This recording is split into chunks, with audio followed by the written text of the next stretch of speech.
Welcome back, everyone, to the Bush League Huddle Fantasy Football Podcast. I am Nak, and I'm joined by two people who go above and beyond week in and week out to make this show possible. That's Raj and Fab. Our Monday episode dives into the biggest winners and losers from the Week 11 action, plus our key waiver ads for Week 12. And with fantasy trade deadline approaching for most leagues, we're also bringing you a loaded trade target segment to help you decide who to buy and to sell. If you've listened to us and benefited from our advice, please help the Bush League Huddle continue to grow. Like, follow, share, subscribe, whatever you can do, and check us out on Instagram, TikTok, Twitter, and catch the pod, on Spotify, YouTube, and Apple Podcasts. But real quick, everyone, I have a serious question to ask. Ever wonder where the player projections come from? Well, you don't have to ask anymore. Introducing League Champ, the easy to use tool that enables users to turn their players into rankings and projections. With in-depth analytics and injury analysis and weekly floor and ceiling ranks, you'll never miss a beat this fantasy season. Download League Champ today at the App Store or Google Play, and also check their podcast available now on Apple Podcasts and Spotify. Well, guys, without further ado, let's break down our winners and losers for Week 11. Let's start off with Raj. Who do you got? Was there ever any doubt, boys? Was there really ever any doubt? Jaxon Smith-Njigba has finally arrived as a wide receiver too. Njigba's in Paris. I mean, there was a doubt. There was a doubt. There was a doubt for a little bit there. For those of you who don't know, that's honestly, that's Roger's handle for our fantasy football I'm league. pot committed to the handle. I'm rostering him just so I can keep that name. But seriously, yesterday's performance from JSN, 10 catches, 110 yards, I felt was even more telling than his 37-point outburst against the Rams, where he had like 170 yards and 2 TDs, because it came against a better defense in the 49ers. And even more importantly, it came with DK Metcalf back. And I talked a little bit last week about kind of the yards per route run metrics when Jaxon Smith-Njigba JSN is with and without DK Metcalf. And he was pretty much at 1 yard per route run without him. And with him. And then since even the last game, he was at 3 yards per route run. So what's interesting with that is overall, he's on pace for 100 catches, like low key, amazing season so far. Wow, He got Great. four passes on 5 targets on third downs, all conversions. I mentioned the 3.14 yards per route run. He's been above 3 since the last 3 games, and he was still above 3 while DK Metcalf is there. So that means that they're utilizing him a little bit more on the downfield routes, even with DK Metcalf there. 34% target share, 97% route participation. To me, those are all high-end WR2 metrics.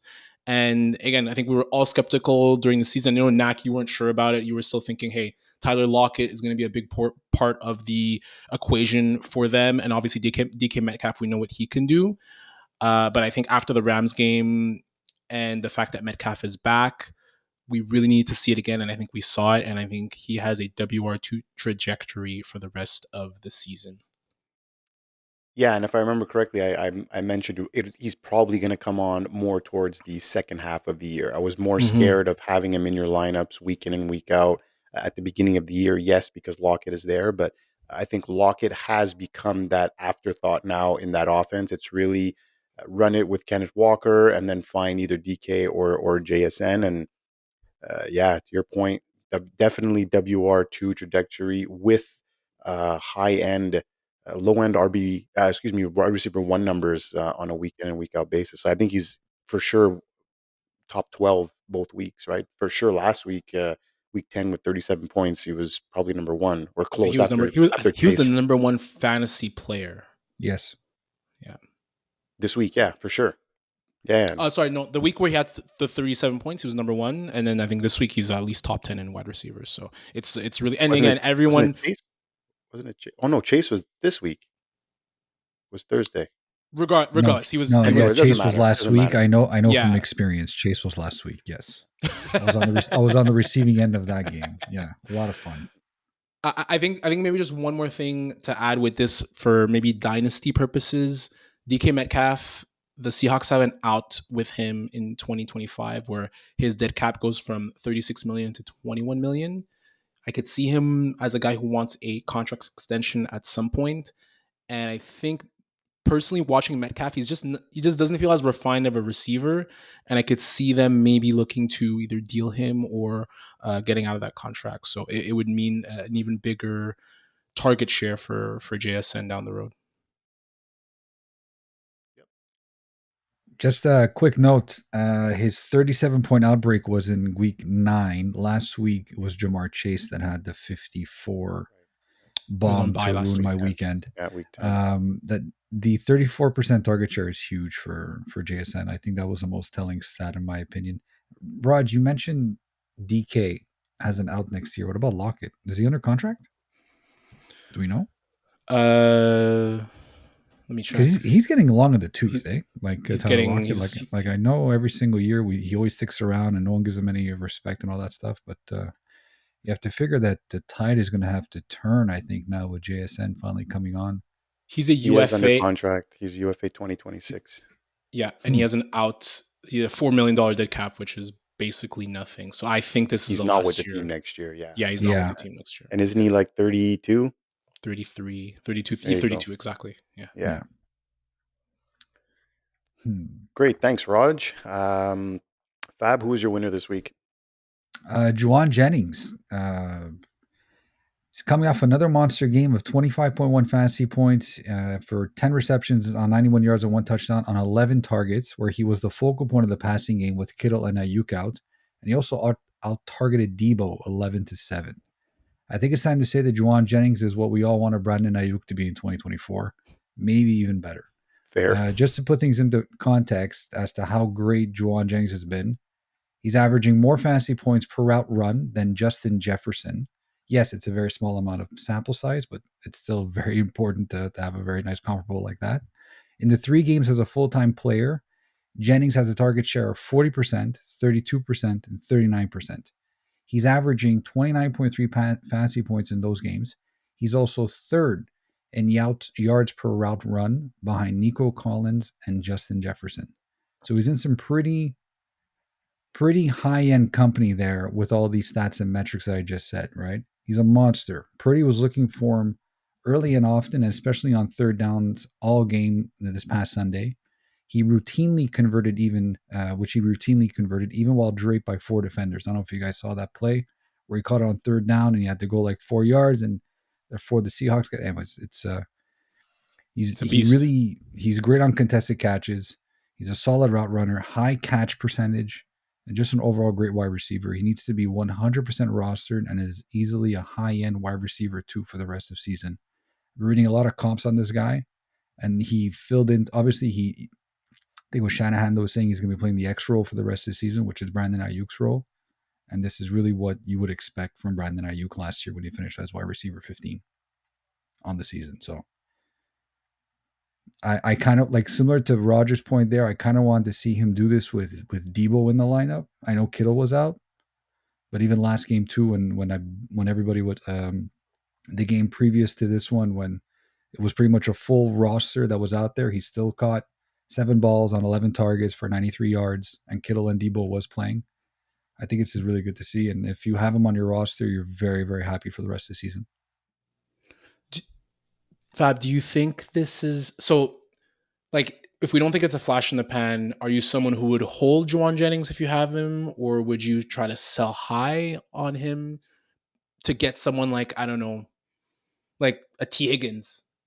I wouldn't want T. Higgins. I have Jauan Jennings. And right now with the way that he's performing, you're obviously very high on him. You want a top 15 wide receiver or somewhere along the lines of a top 15 running back on the way back. You might not necessarily get that price for him, but at the same time, he's in that offense and he's playing well within the role that's designed for him, or rather designed for Aiyuk. He's really excelling in that role. So if you want to sell him, you can. You're going to have to ask for a high price, but you might not necessarily get people paying for it.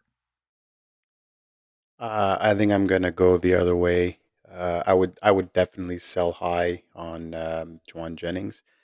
For sure, it looks good. Back-to-back games with 11 targets, and he's put up some monster numbers.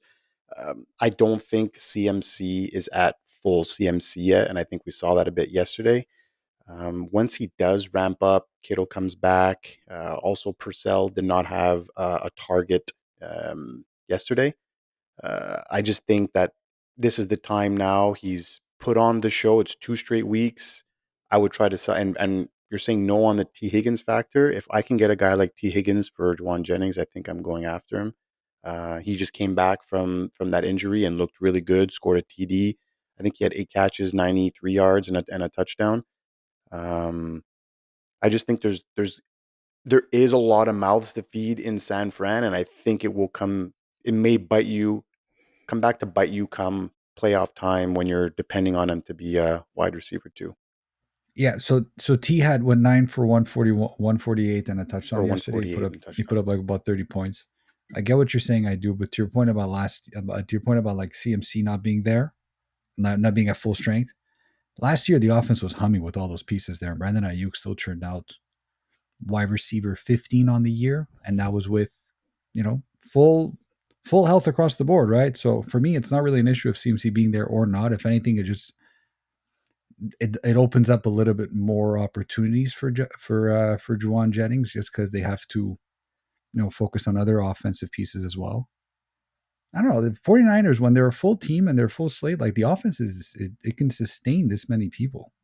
Um, I don't know. I disagree. If I have Jauan Jennings right now, I'm fine. Okay, you want to talk about T Higgins? We can talk about T Higgins. But like for the most part, like he's a high end wide receiver too for the rest of the season for me, and I'm This standing pat.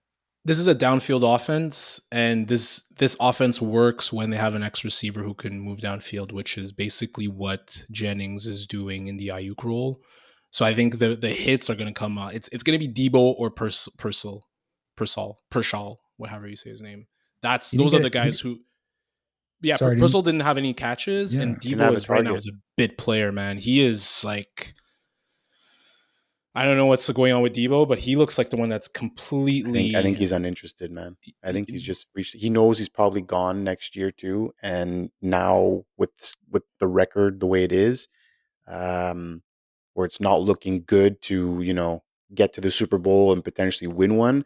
I think he's probably like, you know what, I'm looking at next year, and just seems really uninterested. Starting fights with long snappers and all this garbage. Like I think he's just not in it. Trade target. Let's move along. I'll quickly go into my winner or winners for the week. So basically, I'm gonna choose the QBs that called game in the afternoon windows. So Bills were up by 2 points with under 3 minutes remaining, 4th and 2 on the KC 26-yard line. They could have kicked the field goal to go up by 5, but finally a smart coach that plays the way you're supposed to play and go for the win, except for and not to lose. The offense stayed out. Josh Allen scored on a 26-yard TD run and called game. Monster run at the end of that game. You saw how fired up he was, and I think that's the way to play the Kansas City Chiefs. So they basically went up by 9, and in my opinion, brought himself back up into the MVP conversation. I know that Lamar was kind of running away with it for a while, but I think there's a few contenders that potentially jumped back into the race. And he's been doing it with no receivers really, right? Like there's the receivers that have been banged up. I went to go trade for Cooper, but he, after that first game he scored, he's been relatively quiet. The rookie's been injured, Coleman's been injured. Curtis Samuel finally caught a touchdown pass, but like where has he really been? Shakir has been really good too, but lack of the TD production, so that's kind of been weird. So and he's cleaned up his turnovers, so he's not leading the league in turnovers anymore, and he's taking care of the ball. And there was one play very noticeable where in maybe last year would have maybe forced it in the red zone, but threw it out of the end zone and actually just throwing the ball away now and just being smart with the football. So um, yeah, definitely like what I'm seeing with Josh Allen in that regard. Then you have the Seattle Seahawks back to that game, who were also down by 4 with 2 minutes left, and Geno marched them down the field with an impressive 12-play, 80-yard drive and finished off with a 13-yard TD run and called game with 12 seconds remaining. That was as impressive as I've seen Geno Smith, I think, all season, that one drive, and he looked really, really amazing in a game that they needed to win to stay in the race. So I think that was excellent. Definitely a big winner for me this week. He plays with fire, man. Every game there's like 5 balls, there's 3 to 5 balls, like those should be picked off. Yeah. Nuts, But he man. made some nice throws on that Yeah, drive and some nice you guys know runs how I as feel about well. Geno. And then exactly. I I love know Geno, that man. I I know love the you way he love plays. Geno. Yeah. Yeah. So that was a very good. And then one last QB Wait, to Knack, I highlight. have one more question. Sure, sure. Back to the Bills Chiefs. Really important question. Who are you rooting for? Who was I rooting for? Yeah, I was rooting for points, man. I was just let's rooting creep. for Come on, points, man. really. We know how you No, feel about Mahomes and Allen. Honestly, no. I just love both those QBs. Number one, I just love both. I honestly, I'm one of the people. I know I'm probably like the in the minority here, but That's a cop out response right there. I would That's a cop love out to see the response. Chiefs three-peat because it's Oh, never I been want seen, to. right? I Like I Yeah, was for always I'd rooting sure, for love to see Jordan's for it. Bulls. sure. I was always rooting for Jordan's Bulls. So I want to see them Yeah, three-peat, and I don't want to see them win it anymore. That's it. Yeah, it's going to be again a four after that is just unheard of, but Yeah, three would be really cool to see. But yeah. honestly, I honestly when I watch these games, I love seeing points. There was the one that they had that finished I think 28-24 not too long ago. I think that was one of my favorite games, and it just kept going back and forth. Like those games are just so exciting to watch. I just They are. love that type of football with two Mhm. amazing QBs playing each other. Um, and yeah, quickly, one last QB to highlight is Justin Herbert. He's gone real under the radar and quietly having an MVP type season. He has the Chargers now sitting at 7-3. So I ask you, Raj, should he be in the MVP conversation along Lamar and Allen? I think he should. I think he definitely should. The weapons we all kind of poo-pooed on during the offseason, and I think he's benefited from Harbaugh being the coach. My biggest thing with Herbert is that he's big game hunting this year. In previous years, he was his highest career yards per attempt was he's getting his highest career yards per attempt at 8 right now. He's typically been in the 6 yards per attempt, and even his he's having his highest career air yards right now at 9. So he is throwing it down the field. He is trusting McConkey and Quentin Johnson. And the biggest thing of all that we didn't really notice in the past was his rushing ability. He's averaging 37 rushing yards per game. Yeah, So that's I think there's a lot that's of impressive. teams that are and there was a report, there was a lot of teams that are regretting not hiring Jim Harbaugh, which like why wouldn't you not go after him? yeah. But I think I he's don't know brought why. the best out of Justin Herbert, and he should definitely be at least in the conversation for MVP.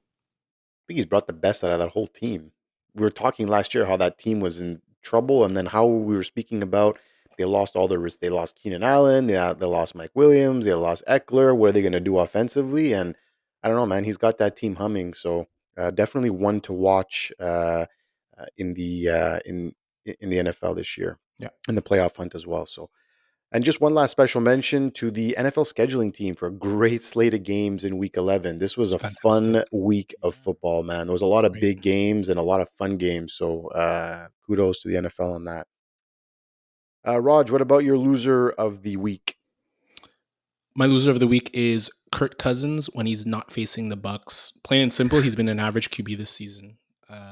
So in games against the Bucks, he has a 130 QB rating, 8 TDs, 1 INT. He's averaging 32 fantasy points in those games, 9 yards per attempt. In games not versus the Bucks, 88 QB rating, 8 TDs, 9 TDs, 8 INTs, 7.4 yards per attempt, averaging 10.5 fantasy points, and he has 10 fumbles. Oh, Fab, who do we know who fumbles more than anyone in the league? Can He we just can got we get a benched. moment of silence, please, for Daniel Jones? Can we get a moment of silence for the benching of Daniel Jones? and moments up. Moment silence done. But this is Daniel Jones level football. So the Falcons have only reached the end the Yeah. red zone 4 times in the past 2 weeks. And back to Cousins, 40% of his fantasy points came in 2 games. He's a borderline QB3 in 2 QB leagues. He's actually QB 34 in the past 3 games. And I think he's 100% unstartable in 1 QB leagues. Oh, yeah. So the Falcons get a much needed bye next week. And then they face the Chargers and the Vikings. And we know how good those defenses are playing. So for me, unless there's an injury, look, there's like 0 chance you see Michael Penix Jr. this year. But if this trend continues, there's going to be more and more and more whispers next year of, hey, maybe Penix starts to play into this aspect. And ultimately, the ancillary weapons like Drake London, they have to be faded right now because of the way Kirk Cousins is playing. It's just horrible football. Yeah, you're getting your PPR reports from Drake London. But apart from that, though, like it's been a little bit tough sledding. He's not necessarily giving the returns you would expect to happen. But then again, it's frustrating. It's frustrating being on the receiving end of Kirk Cousins right now when he's not playing the Bucs. I agree. It's tough to watch too. And he doesn't move in the pocket, man. Like I know he has. Well, I was just gonna say he's so immobile. And I feel like Nak, I don't know if you're going there, but it feels Aaron Rodgers-esque. Oh my god! Yeah, it really. Wow.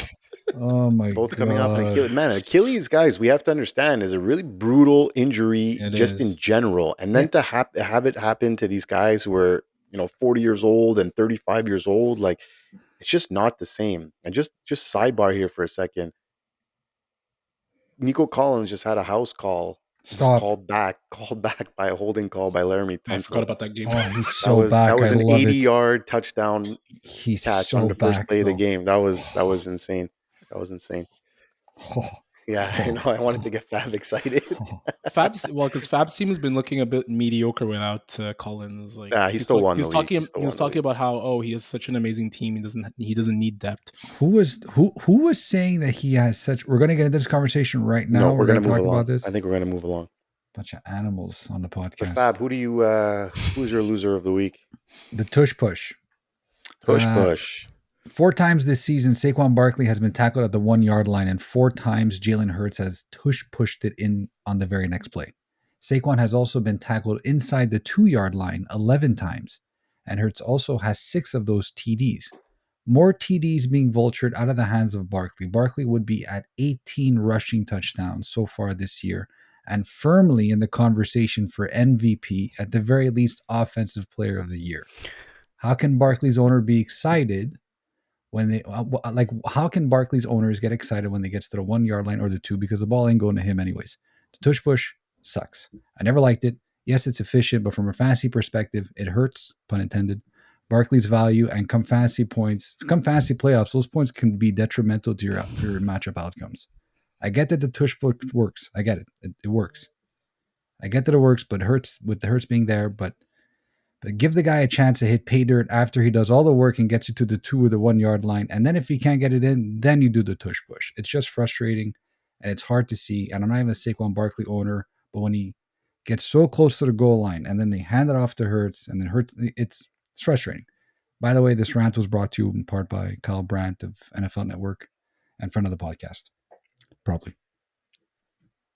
Yeah, I don't think Nick Sirianni cares about fantasy football. I don't care what Nick Sirianni cares about. I don't care. You're missing the point. I don't think any of the coaches really do. I don't care. Dude, this is 11. Did you think I was Roger Goodell and not Roger Emeka when you were saying all that? And honestly, I don't think there's any issues. I don't think there's any issues with Saquon Barkley's pointage or whatever. I think. Well, no, the issue is that it could be higher. So then do better. Get into the end zone. Don't fall at the Here one. we go. You're missing the point entirely right now. These are if you were a Hurts owner, you wouldn't be talking this way. I am a Hurts owner. I am actually. Not in another league. These think about it though. Like he has 219 points, dude. What are you complaining about? 226 in PPR. He has 13 touchdowns already. Imagine if he had another 10 touchdowns. You can't say that he would have said he would have had 18 touchdowns. You can't say 4 times he gets stopped on the 1-yard line and they give it to Hurts. 11 times he gets stopped on the 2-yard line. 6 of those goes to Hurts. It's frustrating, man. Yeah, I had it last year with Swift. It was the worst. It was 100%. Probably the worst thing ever. So you understand where I'm coming from. It sucks, man. Let the man win MVP. Let him go for Offensive Player of the Year. He wasn't going to win MVP. He could honestly, if he had like 23 touchdowns right now, he could be in the conversation for MVP, and you can't tell me otherwise. Joe Mixon, baby. And he Hell shouldn't yeah. have signed with Philadelphia, and he would have had Actually, it's a funny better that you chance. say that. It's funny that Guys, you Joe say that Mixon, because 45-yard rushing touchdown. I think enough of the. Yeah, it was nice. So you see, actually, Joe no Mixon one's talking gets right into now. the end zone. He doesn't need no damn. He Here doesn't we need to go. be down at the Here we one. go. Doesn't need to be Here we go. no damn. We're going to tush move along. I'm going to So quickly mention. actually, sorry, he has 8 touchdowns, not 13 right now, but still, what about? Anyways, if you know in in the contract that he signed with Philly, this is actually very smart. In the contract that he signed with Philly, all of his player performance metrics that like equals bonuses and all that stuff, they're all like yards or total scrimmage yards or whatever. None of them are related to touchdowns because they knew that the tush push was going to be in effect and he would be limited with the touchdown upside. Did you research that just for the tush push, or did it just come on your feed or something? It came on my feed after Kyle Brown had a nice rant about it. And I was like, you know what? This guy makes sense. It's true. Like, you look at all the times that he could have So good on his pay agent dirt for and all that. that. Like, you know, Good on his so agent for that one. I'm just shouting out Kyle Brown from NFL Network, who's a friend of the pod, probably. So I'm just putting it out there right now. Anyways, Tush Push sucks. Nick Sirianni sucks. Eagles boo. Move on. They look good. I'll quickly just mention my loser of the week. It's going to be the Cincinnati Bengals. So apart from their skill positions being fantasy studs, can't really argue fantasy wise, but the team sits at 4-7 and virtually now out of playoff contention. They found themselves, in another early hole, being down 24-6 at half. And despite mounting a comeback, it was too little, too late. The definition of insanity is doing the same thing over and over and expecting different results. And a team with that many stars, like, there's no excuse to be 4-7. And Dan Orlovsky actually said today, we're watching an MVP caliber quarterback and a triple crown winning wide receiver be wasted in Cincinnati right now. And I tend to agree. Like, I don't know what they're doing. They didn't try to go shore up any defense, any of the holes. They're just being gashed defensively and having to like put everything on Burrow's back to win games. And the defense right now is just atrocious, and they look terrible right now. I can't believe they're 4-7. I think they lead the league in losses within one score or 3 point. Like all their losses are within 3 points. That's or coaching. Like they lead the league in that sense. That's Because always on coaching. they come Yeah. back. They always That's come back in always the on third and the coaching. second half, right? Because they're always down by a boatload of points. The loss, they played the Patriots in the first game of the season, right? And like the Patriots are horrible this year. And wasn't that the holdout game Jamar Chase missed because he was to me that set a really bad precedent, bad omen to lose that first game, and I don't think they recovered since. And I think the problem with this, no, I know the problem with this team is that they're cheap. They're like one of the That's always cheapest been teams in the known. league. Yeah. Like if you just sign Chase, he gets there week 1, you win that. You probably most likely win that game. It makes a huge difference. There would be But it's going to cost them more now. That's what I don't understand. Of course, You're going to have to pay more now. You are Same thing paying with more Dallas, than dude. Justin Jefferson right now, 100%, without a doubt. Well, you remember early in the year we were saying he's not at that level. He's showing it this Jamar year. Chase. He might have surpassed CeeDee Lamb because of he's just more explosive than him. And guaranteed he does not play another snap at the end of this year without a contract. There's no way. And I wouldn't if I was him. If I had to hold 100%. out, I would definitely hold out next year. No, he should. Yeah. Especially if he wants a triple crown pay this me year, this which year. he's well on his Now way. it's gonna cost you more, and too bad. As the Goodfellas would say, "F you, pay me." You know. Sorry, what did they say? F you, pay me. I'm not gonna slip that. Just a quick recap here on some injuries that happened in Week 11. Both running backs for the Raiders were banged up. Zamir White was out with a quad, and Madison with an ankle. Running back Tajee Spears is also in the concussion protocol, so something to monitor this week. Gabe Davis, first reported he was out for the year, and now with I think his meniscus injury. Now they're saying he's seeking a second opinion, but definitely a long-term injury there. Darnell Mooney hurt his hamstring. We all know how bad those go for wide receivers, so look for him to probably miss a game or two. Ladd McConkey also had an AC joint sprain. I don't think it's anything too serious, but something just to monitor. And Isaiah Pacheco did practice in a limited fashion last week. He's expected to be back week 12. We don't know in what capacity. And I think Reed said it's going to depend on his week of practice this week. So something to monitor as if you're a Kareem Hunt owner as well. So on to the fab and waiver wire portion of the pod. Just crazy bye week this week, actually. In week 12, you have the Falcons, Bills, Bengals, Jaguars, Saints, and Jets all on bye. So going to be tough filling up those lineups, but hopefully we could help with some waiver wire pickups. So let's start with you, Raj. Any QBs that look nice, maybe in a 2 QB league to pick up this week, or startable QBs, anyways? Yeah, I guess it was interesting that it was Tommy DeVito that got the starting nod over Drew Lock. I guess it's for vibes. I guess it's just the familiarity with the offense. But DeVito was not bad last year from a fantasy perspective. In the 8 full games he started, he averaged about 14 fantasy points per game, which is a pretty decent floor. He had that really good game against, I believe, the Packers on Monday Night Football. He had a few games where he rushed from almost 70 yards. So I think DeVito could be an interesting play this year. I still think you have to probably own Drew Lock as well, just in case. Probably don't have enough roster spot to have both, but I think it's a prudent be a prudent action to at least put a flyer on Drew Lock as well if you're in a two QB league. But I like DeVito as a decently floor player. Yeah, I don't know. I don't see him having a long leash, but I don't know. I'm not sold on DeVito. I'm just it's just one of those things. It's like I feel like he's gonna have that one good game to maybe start, and then it's just like it's all over. I don't know. I just don't see it as something. I don't see it as something.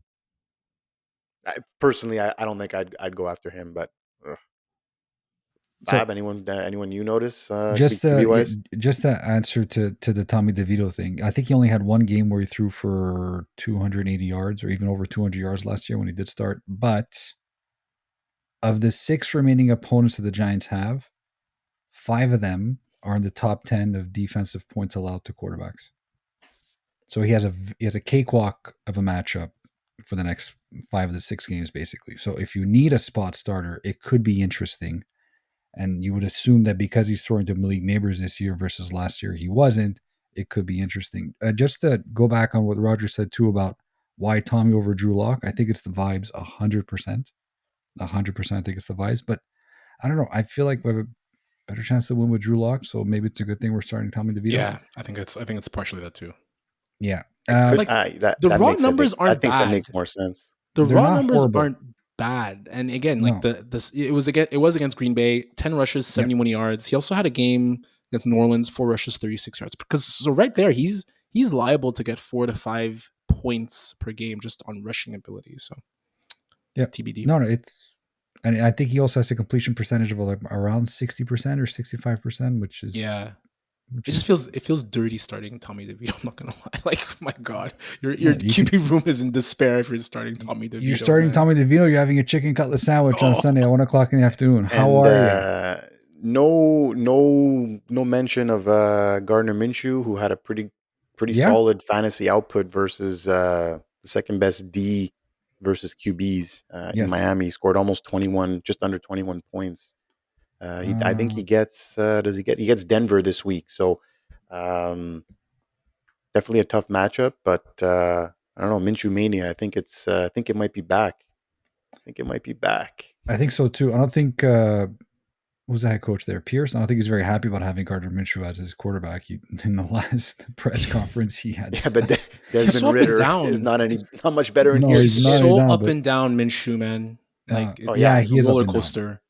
Yeah, he is up and down. But it helps when you have Brock Bowers as a tight end that you can throw to. You know, he's I think he beat the rookie record for most receptions to start their career. It was held by OBJ up until like yesterday at 70, and he has like 71 to start his career, which is ridiculous. Anyways, Bo Nix is owned at 49%, just under the 50% threshold that we that we use to categorize people on this list. If you're listening and Bo Nix is on the waiver wire, 1 QB, 2 QB, super flex league, pick him up, man. The guy got 33 fantasy points this last weekend, and he's been good every single week since like week 4. Like he should win Rookie of the Year. I think he's a front runner. I think we've all spoken about it already, or Offensive Rookie of the Year rather. He's getting it done properly. He looks good. Anyways, pick him up. Don't even. I don't have to go into the details. Rest of the bank. Go all in chips wise with him. Yeah, and I do want to mention also Will Levis too. It's 2 games now back to back. He puts up some serious points. Last week it was 21 versus a very good Chargers defense. This week it was, let's call it 18 versus Minnesota. He did have that one long touchdown to, I forget. I'm going to mispronounce his name. Westbrook Akine. Thank you to Westbrook Akine. That did pad the stats a little bit, but still, that was your fault, Raj. Yeah, you gotta tee that up to me, man. Come on. No, I honestly thought but knowing Fab's memory, I legit thought he forgot. I knew it was Akine. Okay. I forgot the Westbrook part. Will Levis too is another guy I'm looking at, especially in 2 QBs and Superflex leagues. He's been better than advertised. Yes. And again, his rest of season schedule is also very favorable to quarterbacks, so it should be something that you can look into as well. Awesome. And I know we mentioned just above that both the Raiders running backs were injured. Is there any appetite for Amir Abdullah, Raj? Not chasing any Raiders backfield. They don't know how to block. And honestly, I don't trust Antonio Pierce with like handling any type of committee, whether it's QB committee or running back committee. I don't trust him. I don't trust this team. So I wouldn't chase Abdullah personally. Fair. I think I'm right there with you on that one as well. And there's also Roschon Johnson, who had a pretty decent game, 11 points in that backfield. I feel like Swift was there for a while, and now it's kind of like, I don't know, they're going with maybe more of a hot hand. He did get 10 carries, Roschon, and I know he carries a lot more like goal line style work. I think they give him more of the goal line. So any appetite to pick him up? I think he's only 8% owned. Listen, 10 carries, 33 yards, 1 touchdown, 1 target, 1 reception. He does a very difficult schedule as well for the rest of the season. I think at this point on the year, a lot of these fringe guys that you will want to take a flyer on, I would not. And I think I would be starting to look at your handcuffs and your backups for your starting running backs right now. So if you're a Swift owner, just pick him up. At that point. No, for sure. Like that's a very good point as well. Yes. Yeah, but exactly. But I think we all agree in non-Swift owners, like you're not really chasing Roschon Johnson, right? Yeah. There's a few wide receivers that may still be available on your waiver wire that probably worth a nice add in ahead of week 12. Raj, anything you see you like here? Alec Pierce is interesting. I think he's had a quietly really solid season, and it was really good to see Anthony Richardson play well. Pierce only had 10.4 points, but he came out of a 18-point game last week, and he's really actually been the downfield threat for Richardson. So I think that one could be an interesting, maybe 5 to 10% of fab, whatever you have left. I've been liking Pierce, how he's fitting in that offense as the downfield threat, because Pittman and Downs are more intermediate passing threats in Shane Steichen's offense. Yep, I definitely agree. Actually, I think I feel like Pittman is the guy who's like odd man out there. Oddly, I feel like it's like he's had a weird season. Flacco Richardson, but I feel like he's. So you guys remember my buddy Ryan, the big Bengals fan? He's Pittman went to USC. Ryan swears by Pittman. He's an absolute beast. He says he doesn't fit that offense, and he doesn't fit an Anthony Richardson type quarterback. So they just paid him, right? I think they gave him like kind of like that WR2 T Higgins, not T Higgins, but like Jalen Waddle type money. But it'll be interesting to see what happens, because it is a weird fit with that offense and that quarterback. Fab, who do you like? Quentin Johnson. Typically I go for targets more than I go for touchdowns, so this is a little bit against the grain for me. But ever since they got back, well, ever since he's came back from his injury, he's been doing a lot more vertical threats, which is really his game. And I think it's been working very well with Justin Herbert and that offense right now. Like they kind of have the proper makeup of how to use Lat McConkey, and now they're using Quentin Johnson on much more vertical routes. I was reading up online that he's been just been going house calls the whole way, and it's been working because Justin Herbert can he could definitely spread the field, and like was Roger was mentioning earlier in the episode, how he's been chucking it a lot more and going for those hero balls a lot more, and you're seeing it with Quentin Johnson being the benefactor of that. He wouldn't be a weekly starter for me, obviously, but it would be something to use for bye weeks. And 41% owned, he should be available in your league, or he might be, and it's someone I would definitely take a flyer on and get some depth on my team.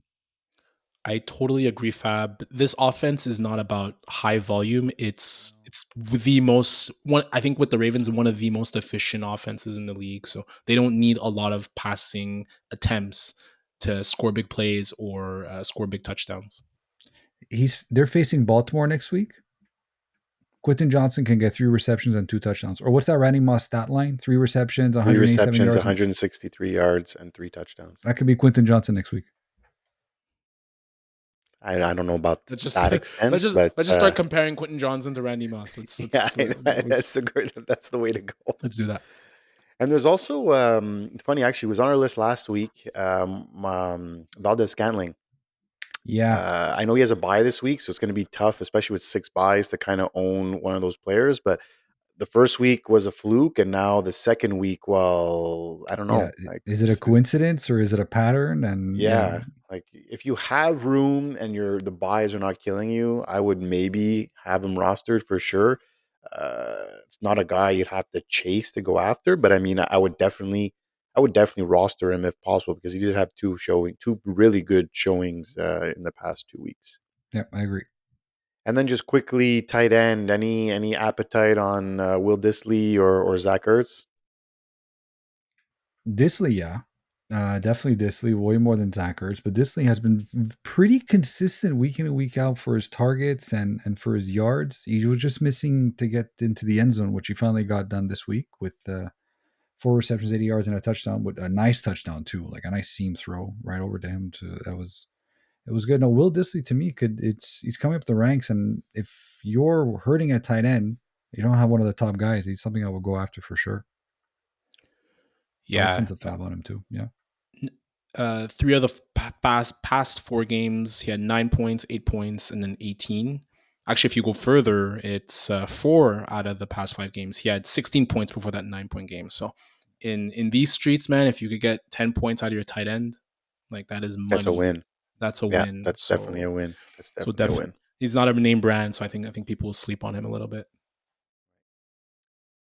Well, that about wraps up our fab and waiver wire portion. So now we're going to dive into some trade candidates and some players to buy low or sell high.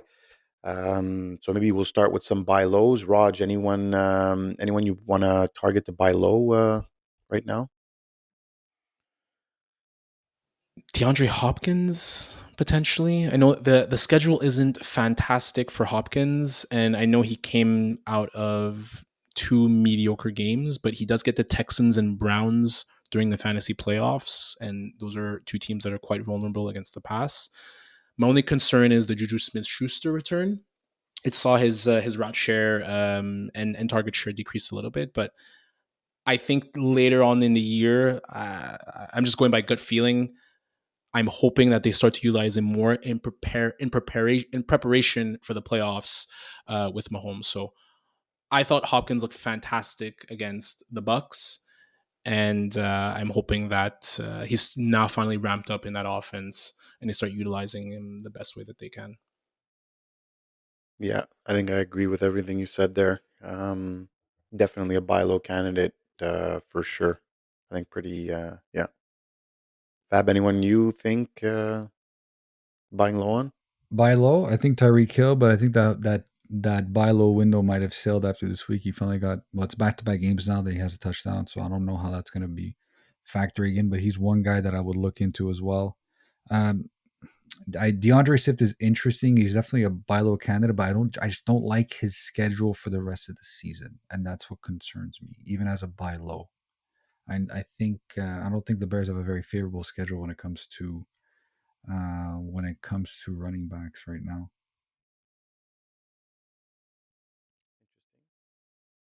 The I thing know, with yeah, Swift, he for sorry, sure, sorry, got. just back to Swift quickly.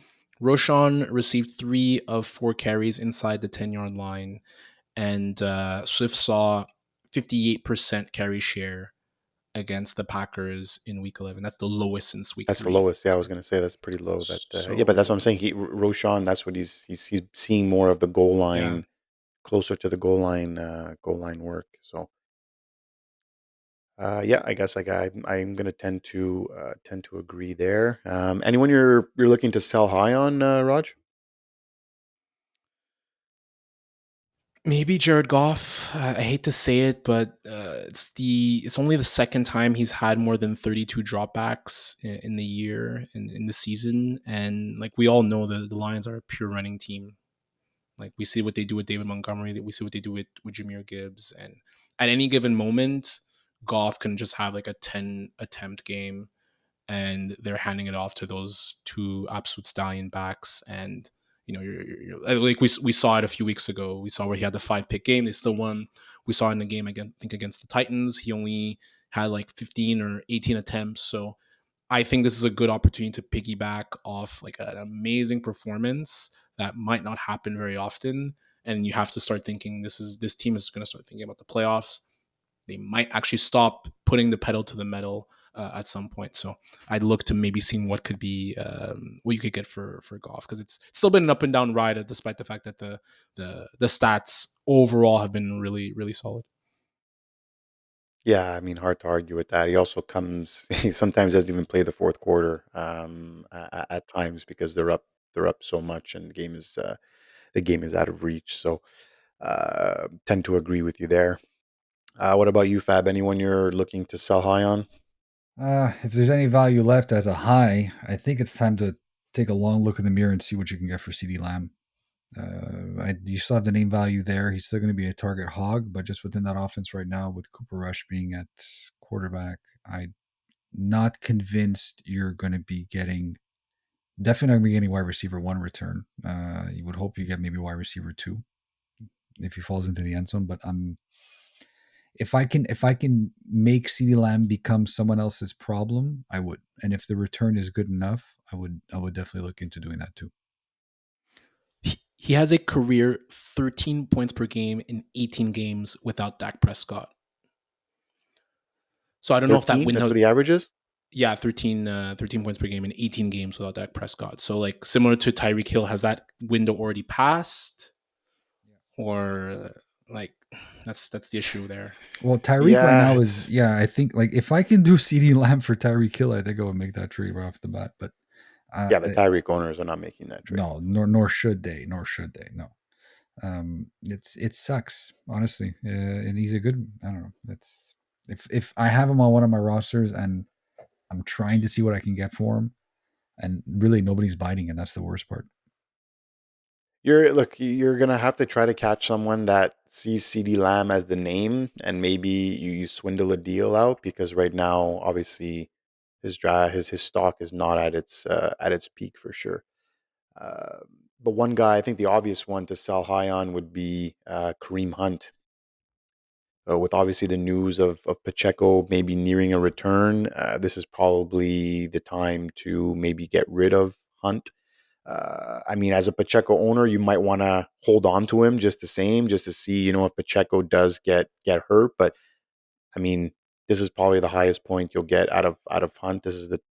There's going to be no more value after this week if Pacheco does play and plays well. So maybe it's someone you want to offload to someone looking for running back health, sees chief running back, and maybe bites. Nak, what do you think of Najee as a sell high? Yeah, honestly, he's been having some solid games, but the lack of the end zone obviously scares me for sure. So the lack of points there, and Arthur Smith just can't help himself but get Patterson involved as well as Warren. He really can't help himself. It's a lot less fetish. than it's a lot less than it was in Atlanta. So I'm thankful for that, and I think Warren has been getting involved enough as that change of pace. Like you need some juice in there. So look, if you can trade Najee for something decent, I'm definitely not opposed to that at all. Sorry, Fab. I just want to he has Philly, Baltimore, and KC during the fantasy playoffs. That is just Yeah, I was gonna mention murderers, that actually. Yeah, I was gonna mention that. murderers row. Yeah, It's not a great, no, definitely not a great definitely not. fantasy playoff schedule, Yeah, for sure. Yeah, no. Like he's definitely on the sell train for sure. If you can get something for Najee, I'd go for it right away. What else? What are some of the players you're looking to trade for? Who's someone you're really targeting in a trade, Raj? yeah. He was my love from week 11, but Lad McConkey, third in rookie receiving yards, 24% target share.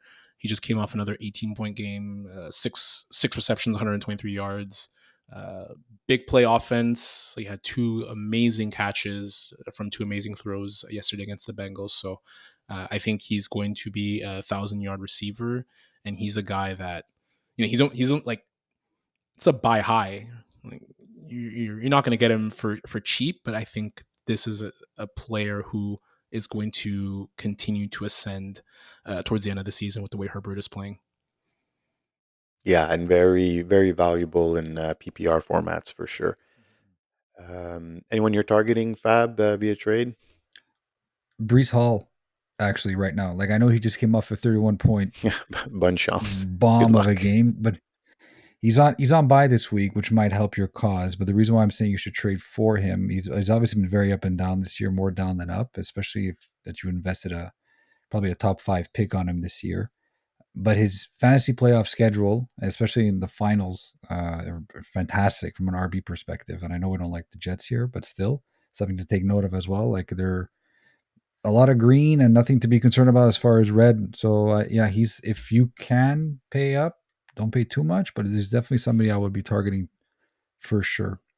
I need to hear an example of like the type of offer you Oh, would don't pay too much. like. What are you gonna pay to? How are you gonna get Brees Hall away from someone? It's If a you two for have a one for lot sure. of wide receiver depth and you can do one of those like trading from a position of strength for a position of weakness and also giving a running back as well, it's something that I would definitely consider. Like if you can, I can't really think of a one right off the top of my head, but I mean, if like throw in an Aaron Jones who hasn't been playing all that well right now, and with another good wide receiver to get Brees Hall and somebody else on the way back, you're upgrading your running back, even though you're taking a hit at the wide receiver spot, especially during the bye week. And if you can go after a guy who's obviously hurting with 6 teams on bye in week 12, Hmm. I would. Aaron Jones and T Higgins, or like would that get it done? I think that would get it done for Brees Hall. Oh yeah, yeah. I, Oh yeah, yeah. Interesting. Interesting. If I need help at wide receiver and right now like I need to win for this week for me to even have a chance at making the playoffs and I have Brees Hall on by, yeah, like you got to pull the trigger. Like you got to worry about winning this week, right? But if you're in the position where you can win, where you can give up something now for something later because you're doing well on the roster, then 100% it could pay huge dividends. And we all know how Brees Hall likes to really ramp it up at the end of the season. That's fair. I'm looking to get my hands on Tyrone Tracy. That schedule looks very, very nice for running backs down the stretch as well. And you figure he's going to be seeing a lot of the football with Tommy DeVito, or even if Drew Lock comes in for the rest of the season. And I think they're going to just want to see what they have from this kid. Can he sustain it, game in and game out? He's looked good so far doing it. So definitely someone I would definitely target if you need running back help. I'm curious, guys.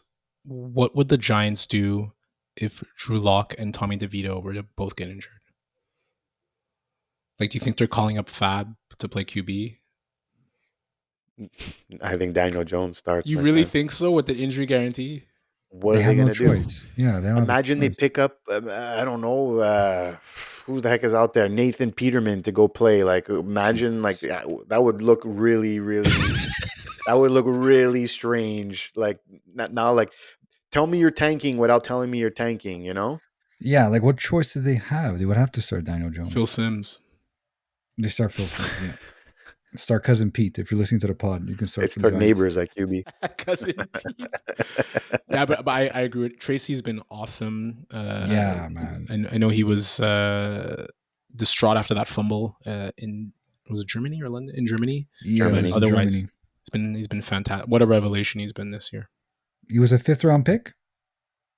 That used to play Out wide of receiver. is it Kentucky? Yeah. Is it Kentucky? Purdue. Excuse me, Purdue. Great. Well, that'll do it for another episode of the Bush League Fantasy Football Podcast. And as always, guys, please rate, follow, and subscribe on all of our socials. And listen to us on your platform of choice. So look out for our Fab and Waiver Wire pickups on Instagram, TikTok, and YouTube, and as well as our Love Hate Week 12 episode tomorrow. So from Raj, Fab, and myself, thank you for your continued support, and see you next time. Cue the music. Wow, I got that in tune with the snap too. That was well done. That was well done. Joe Mixon, another rushing touchdown. Yep. Yeah, I think Spiro's done. He's on Fueg. He's on fire, Yeah, man. I'm convinced Daniel Jones is not. I don't think they allow him to enter the building again. So you think? You think he's the emergency number 3? I was going to ask that question. He must be the emergency number 3. I'm looking at that. That would be the tell. If he's the emergency QB3, then I think that's the tell. Malik Maybe if Neighbors. both of them get injured, like someone else comes in. Yeah, I agree with that. Anyways, we'll see. Thanksgiving Day matchup though: Cooper Rush versus Tommy DeVito. Get your popcorn ready. Oh my god! I was so excited. I have off the day. I was gonna watch football all day, and now that 4:00 snoozer. Like, how are you gonna watch that? See you tomorrow, folks. Take care, everyone. Goodbye. Bye. Goodbye.